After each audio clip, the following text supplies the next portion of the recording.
When you work for a learning organization like Apple or Walt Disney, one of the first things you may notice is that the culture is extremely supportive of learning. Employees feel comfortable sharing their ideas and their concerns.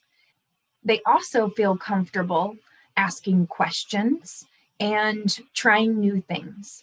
In a learning organization, it is okay to make a mistake as long as you can admit it and as long as you can learn something from it.